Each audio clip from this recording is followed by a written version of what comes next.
This is a quick story about how my left leg might help you improve your life.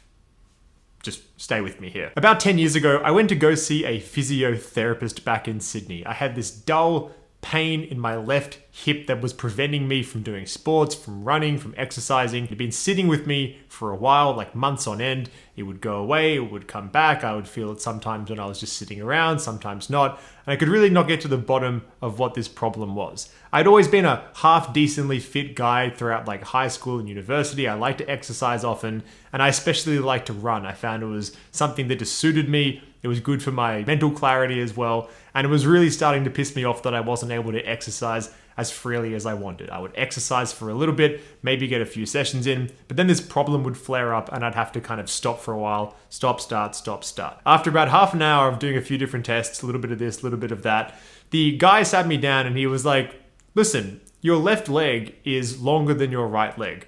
I don't know how much by, but probably like half a centimeter to 1 centimeter. And he said it's pretty normal. Most people have some kind of leg length discrepancy in their bodies. Yours is just a bit above average. And so it means that like there's more likely to be overcompensating on the left side of your body. Your left side of your body is going to take more kind of impact. And as a result, even though we can't really change physically the particular length of your leg, he said it's more a case of you having to manage this thing rather than it being able to be fixed necessarily for you. We can't change the bone length in your leg that is causing this issue, but we can try and work around it and get a program in place for you to be able to minimize the impact of it on your life as much as possible. The guy at the time said to me, come back, we have a Pilates studio that's attached to this physio. They're gonna have really tailored exercises to the things that you need to kind of get on top of this. And that's pretty much it. And I remember walking out of there and thinking, all right, great.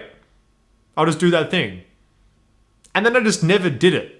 I thought to myself at the time, well, it's going to cost a lot of money to go to these Pilates classes. I was like a mid-20s uni student. I didn't have money to be spending on expensive targeted Pilates classes in the CBD of Sydney. You know how much Pilates costs now? Like I'm 33 and I could still never afford Pilates. I don't know how these fit people are doing it. Have you been on a reformer Pilates machine before? That shit fucks you up. Anyway, and so that was the brief given to me. Here is the problem. You can't overnight fix this with a very simple thing, but you can, if you were diligent and work at it, very much solve it to the extent that it won't have really much of a like significant impact on your life. With the main goal being, I want to be able to return to running. I want to be able to return to exercising whatever I want. And I don't want to have any kind of chronic pain hanging around me like a bad smell.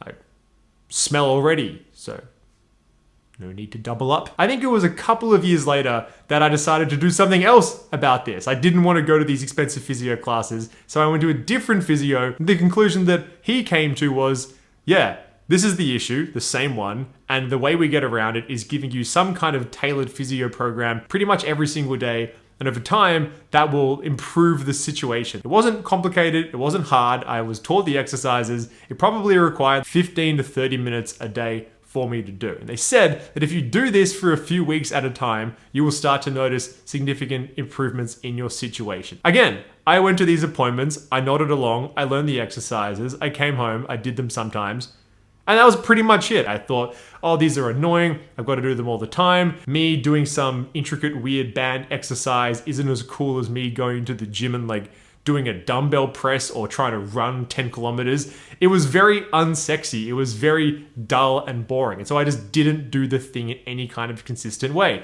Fast forward years later, I moved to London from Sydney in 2019 and I brought the big X-ray printout of this scan I did, which shows my leg length 1 centimeter longer than my right leg. And I went to a different specialist in the UK to try and ask for more answers on the same thing. And surprise, surprise, that person told me something similar. 1 year later, during the COVID lockdowns, I thought to myself, right, I'm finally going to get on top of this. I'm going to go see one final person and then they'll tell me what to do. And then that will be like the holy grail of information that I will finally integrate to solve this problem. I went to a specialist scoliosis clinic. That person said to me pretty much the same thing that I'd heard for years before. I had the exercises. I was sent out the equipment to do it. I had everything that I knew I had to do. I wrote it down. I had it on my phone. I had like a physical list written down. And guess what? I just didn't do it in any kind of meaningful, consistent way. And now here I sit like 5 years after that. But it all builds to the last month. Because in the last month, Something, for whatever reason, call it divine intervention, call it, my God, you're 33, maybe you should figure this out. Over the last month, I've tried this groundbreaking new strategy that maybe you would like to try in your own life as well. It's called shutting the fuck up and doing the thing. Over the last month, I have done the exercises pretty much every single day exactly by the book. No fluff, no overthinking it, just doing the exercises exactly as prescribed. This morning, I went for a 5-kilometer run on the treadmill at my gym, and I felt great doing it. Like there were parts of my legs activating and working that I hadn't felt working when running for a long time. Nothing miraculous had changed, nothing groundbreaking. I didn't discover some perfect new exercise. It was just the accumulation of doing the same boring but simple and targeted thing every single day for a sustained period of time that has started to slowly turn the tide towards the direction that I wanted to. And so my takeaway from all of this, and like the question that I would put to you, not just about my left leg or about running or exercising, but more broadly, the experience that we have in our life, is the question, how often will we do anything other than doing the actual thing? How often do we really know already enough information to be moving our lives forward, to be taking the next step, but refuse to because we know deep down that the effort and output required to do that thing represents this kind of dull monotony that isn't as exciting as potentially looking for another answer. And especially when we know that the single output that we can do today working towards that goal will not in itself get us towards that goal. We don't get to see the finish line straight away.